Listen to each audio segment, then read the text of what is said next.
මීට කල්ප ලක්ෂයකට පෙර පදුමුත්තර සම්මා සම්බුදුරජාණන් වහන්සේ ලෝකේ පහළ වෙලා ඉන්න කාලේ රාහුල තෙරුන් එකල නාග ලෝකේ තමයි ඉඳලා තියෙන්නේ. පඨවින්දර කියන නාග ලෝකේ.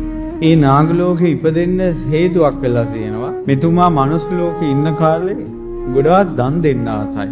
මෙතුමාගෙන් දානෙ ගන්න ඇවිල්ලා තියෙන තාපසීන් වහන්සේ නමක්. ඒ තාපසීන් වහන්සේ විවේක ගන්න යන්නේ නාග ලෝකෙට. ඉතින් අර බ්‍රාහ්මණ පුත්‍රයාට නිතර නාග ලෝකය ගැන විස්තර කියනවා. එයින් උපන් ඡන්දේ මුල් කරගෙන නාග ලෝකෙ ඉපදුණා. ඊට පස්සේ නාග ලෝකේ බොහෝ ආයුෂ. ඒ අතර තමයි පදමුත්තර බුදුරජාණන් වහන්සේ ලෝකේ පහළ වුණේ. බුදුරජාණන් වහන්සේ පහළ වුණ බව අහපු නාරජු භාග්‍යවත් පදමුත්තර සම්මා සම්බුදුරජාණන් වහන්සේට තමන්ගේ නාග ලෝකයට වඩින ලෙස ආරාධනා කළා දානෙ පිණිස. සංඝගණ පිරිවරාගත් පදමුත්තර සම්මා සම්බුදුරජාණන් වහන්සේ නාග ලෝකයට වැඩියා. දානෙ බෙදනකොට බුදුරජාණන් වහන්සේගේ හැඩරුවට සමානවම තව තරුණ ස්වාමීන් වහන්සේ නමක් වැඩ ඉන්නවා. ඉතින් දානෙ බෙදන ගමන් හිතෙනවා එක වගේද කියලා. බුදුරජාණන් වහන්සේට මහා පුරුෂ ලක්ෂණ තිබෙනවා.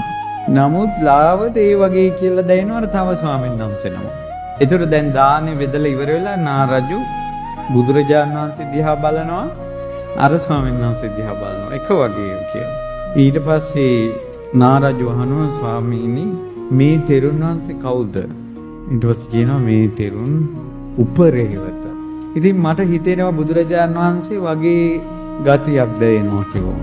ඊට පස්සේ අනිත් ස්වාමීන් වහන්සේලා කියන නාරජතුමනි ඔය උපරේවත තෙරුන් අපගේ පදමුත්තර බුදුරජාණන් වහන්සේගේ ගිහි කාලේ පුත්‍රයා. ඒ නිසා රූපයෙන් සමානයි. ඊට පස්සේ මේ කාරණාවත් එක්ක අර නාරජතුමාට කැමැත්තක් ඇති වුණා. මටත් බුදු කෙනෙක්ගේ පුතෙක් වෙන්න බැරිද? ඊට පස්සේ මෙයා දානේ පූජා කරලා ඒ දානේ පූජා කරපු පින්බලෙන් එකම ප්‍රාර්ථනාවක් කළා. මමත් ලෝතුරා සම්බුදු කෙනෙක්ගේ පුත්‍රයෙක් වේවා කියලා ප්‍රාර්ථනා කළා. දැන් ඕකම හිතේ වැඩ කරනවා. පදුමුත්තර බුදුරජාණන් වහන්සේට දීර්ඝ ආයුෂ තිබුණා. ඒ දීර්ඝ ආයුෂ තිබුණ නිසා නාරජතුමා නාග ලෝකෙන් චුත වෙලා ඒ පදුමුත්තර බුදුරජාණන් වහන්සේ වැඩ හිටපු නගරයේම ඉපදිලා අර කලින් බුදුවරුන්ට දම් බෙදපු කෙනෙක් ඒ තියෙන පින්බලයත් එක්ක පුංචි කාලේ ඉඳලම සංඝයාට උපස්ථාන කරනවා. ඉතින් දවසක් බුදුරජාණන් වහන්සේ වැඩ ඉන්න තැනට ලස්සන පළසක් ඇතුරුවා.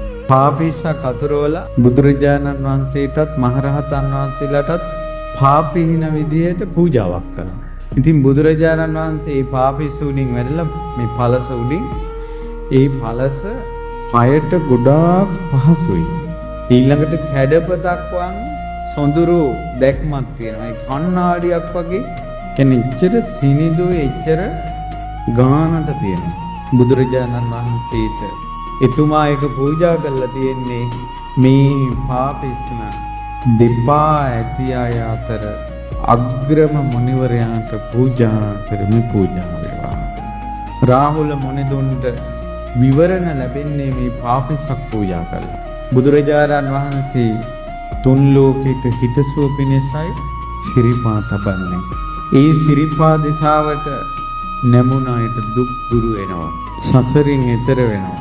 ඒ සිරිපා පිසින්න පාපිස්න පූජා කරපු පින කොයිතරම්ද කියනවනම් පදුමුත්තර බුදුරජාණන් වහන්සේ වදාළා පින්වත් මහණෙනි තථාගතයන් වහන්සේ ඇතුළු සංඝයාට පාපිස්න මේ බුමුතුරුණු අතුරපු මේ පින්වතා මේන් ආත්ම භාව ගණනාවක් දෙවියන් අතරත් මිනිස්සු අතරත් සැප විඳිනවා. අනාගතේ මේ ලෝකේ මුළු පෘථුවියටම අධිපති විමල කියලා ශක්විති රජ කෙනෙක් වෙනවා. රේණුවති කියන රාජධානියේ සුදර්ශන කියන මහා ප්‍රාසාදයේ ශක්විති රජකම් කරනවා මේ පාපිස්ස පූජා කරපු පින්බලයි. මේන් කල්ප ලක්ෂයක් ගිය තැන ගෞතම නම් වූ සම්මා සම්බුදුරජාණන් වහන්සේගේ ගිහි කල පුත්‍රයා රාහුල බවට පත් වෙනවා කියලා වදාළා. එතකොට රාහුල කියන ශ්‍රී නාමය එදාම ඇති වුණා. බුදුවරුන්ගේ දැක්ම කියන එක කොයිතරම් ආශ්චර්යයිද කියනවා නම් මීට කල්ප ලක්ෂයකුත් අසංකේය 4කට කලින් දීපංකර බුදුරජාණන් වහන්සේ සුමේද තාපසතුමාට විවරණ දෙනකොට ඒ සුමේද තාපසතුමාගේ නම දන්නවා බුදු වෙන්නේ ගෞතම නමින් කියලා. එතුමාගේ ගිහි කාල බිරිඳ යසෝදරා බව, පුත්‍රයා රාහුලයන් බව. එතකොට ඒ වෙනකොට විවරණ ලැබලත් නැහැ. අග්‍ර ශ්‍රාවකයන් වහන්සේලා සාරිපුත්ත මොග්ගල්ලාන බව දීපංකර බුදුරජාණන් වහන්සේ දන්නවා. බුදුරජාණන් වහන්සේලාගේ දැක්ම ආශ්චර්යයි, අద్භූතයි. එතකොට සෑම බුදු කෙනෙක්ම දකිනවා පුත්‍රයා වෙන්නේ රාහුලයන් බව.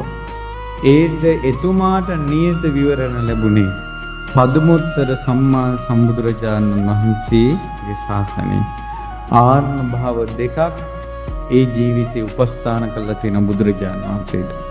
නාරජෙක් වෙලා සිටු පුත්‍රයෙක් වෙලා.